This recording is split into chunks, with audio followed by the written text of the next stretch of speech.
dan juga apa yang ditimbulkan oleh pemikiran-pemikiran ideologi tersebut, yaitu beraninya mereka mengkafirkan seorang yang melakukan kesalahan dan mengkafirkan suatu penguasa pemerintah, sehingga dengan demikian mereka berani untuk melakukan perbuatan teror yang menimbulkan bermacam bentuk kerusakan dan kemungkaran di muka bumi ini. Terakhir, benarkah tulisan itu berasal dari Wahabisme? Apakah dakwah Muhammad Syekh Muhammad Abdul Wahab membawa pemikiran takfiri atau khawarij sebagaimana dilontarkan sebagai orang yang jahil dan tidak mengetahui hakikat dari Islam? Jawabannya tentu itu adalah suatu pernyataan yang salah dan merupakan suatu kebatilan dan kebohongan yang nyata dan kezaliman yang harus kita ingkari.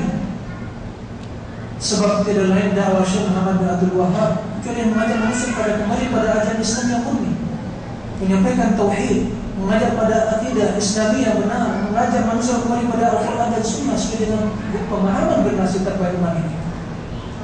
Dan bahkan kita mendapatkan dalam perkataan beliau yang sangat banyak sekali, dan juga murid-murid beliau dan para ulama yang sampai sekarang mengikuti dakwah beliau, mengingkar dan mengecam segala bentuk corak pemikiran takfiri, khawarij, dan juga praktek-praktek teror yang berkembang di masa ini. Jadi apa yang dilontarkan atau pernyataan yang dimunculkan oleh sebagian orang-orang yang jauh dari keilmuan Islam itu sama sekali kebohongan yang tidak bisa diterima, kebohongan yang hanya tujuannya tiada lain ingin memponis kelompok kaum muslimin yang benar-benar berdakwah pada kebenaran, pada sunnah, pada ajaran Islam yang murni dan memberikan umat ini kepada ajaran yang dibawa oleh Rasulullah SAW dan yang dipahami oleh generasi terbaik itu para sahabat sekalian. Demikian yang bisa disampaikan pada kesempatan ini. Akan tetapi ada satu permasalahan yang mungkin ya perlu kita ketahui bersama agar, dan juga ini kita hadiahkan untuk para pemerintah kita atau para penguasa yang berusaha bagaimana mengatasi pemikiran atau terorisme tadi. Sebenarnya dalam Islam tidak dapatkan segala solusi suatu problema atau suatu kemungkaran atau suatu pemikiran yang lainnya. Dalam Islam tidak dapatkan solusinya. Akan tapi mereka tidak mau mengikuti solusi yang telah aturan Islam dalam mengatasi segala bentuk kemungkaran tadi.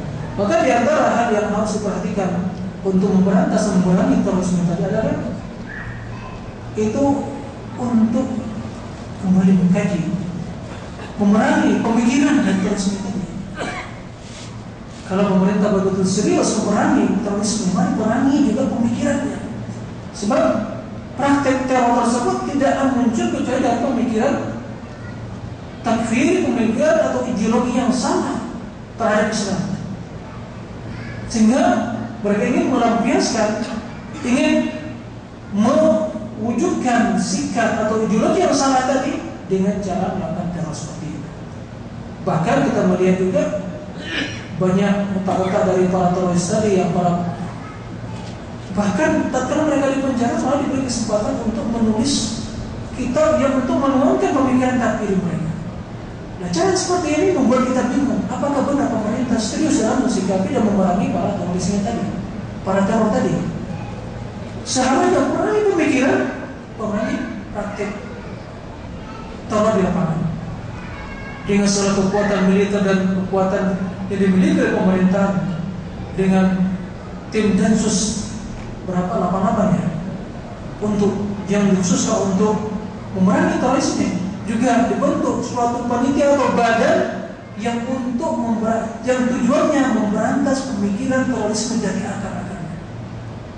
Dan ini sebenarnya tidak terwujud.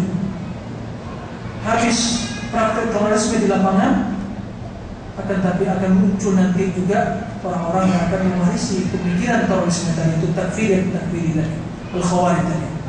Karena solusi sederhana ini adalah perangi pemikiran perangi juga perbuatan dan juga untuk melarang segala bentuk atau media massa atau tulisan-tulisan yang menyebarkan pemikiran takfiri atau terorisme yang sekarang banyak kita saksikan berkembang, dijual malah dijualkan dengan cara gratis.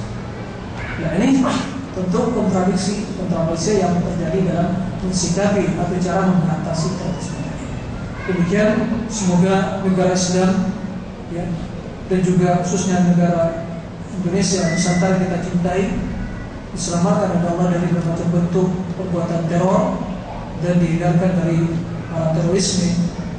perbuatan teroris yang berusaha membuat kerusakan di permukaan dan juga dunia Islam dan juga Daulah Mamlakah Arabia Saudiyah yang merupakan negara Islam yang salah satunya yang memperjuangkan Islam secara sungguh-sungguh di zaman sekarang ini. Semoga semuanya dipelihara oleh Allah Subhanahu wa taala dan jadikan makar-makar para teroris ini terkubur dengan terkuburnya mereka,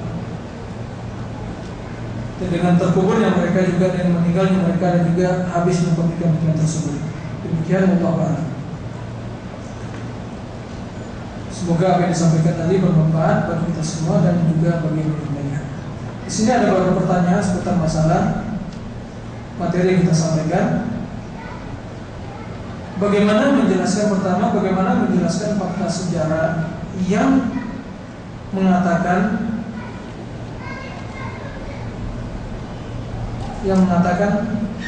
Ibnu Saud menyerang kerajaan-kerajaan di sekelilingnya hingga ke Hijaz dan Turki Al-Utsmaniyah.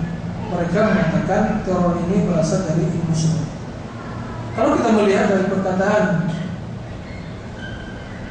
perkataan dari Ibnu Saud, pendiri kerajaan Saudi yang pertama, itu kita mendapatkan bahwasanya negara Saudi ini didirikan kerjasama di bidang pemimpin atau pemerintahan.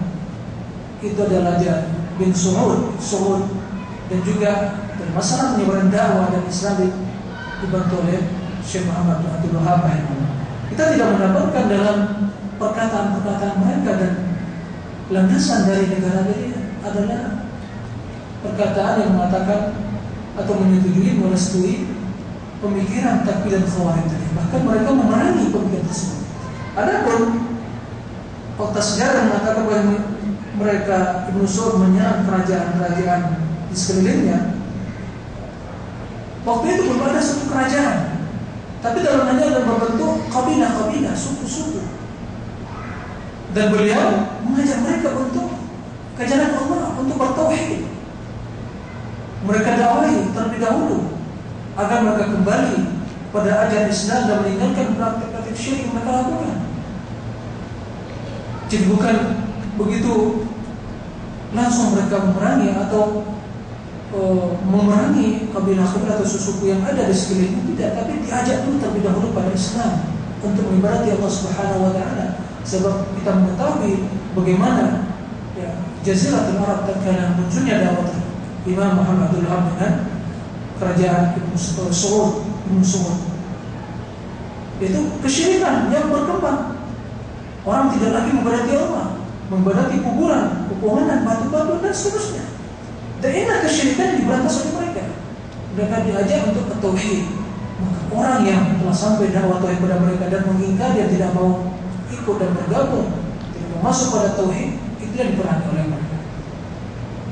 Kemudian Turki Utsmaniyah, tatkala itu Jaziratul Arab, khususnya Hijaz itu tidak termasuk pada kedaulatan Turki Utsmaniyah, tapi waktu itu hanya dipimpin oleh suatu pimpinan Al-Ashraf, bukan bagian dari kedaulatan Turki Utsmaniyah.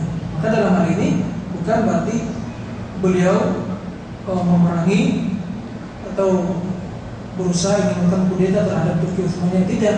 Tapi karena itu bukanlah bagian dari kedaulatan Turki Utsmaniyah.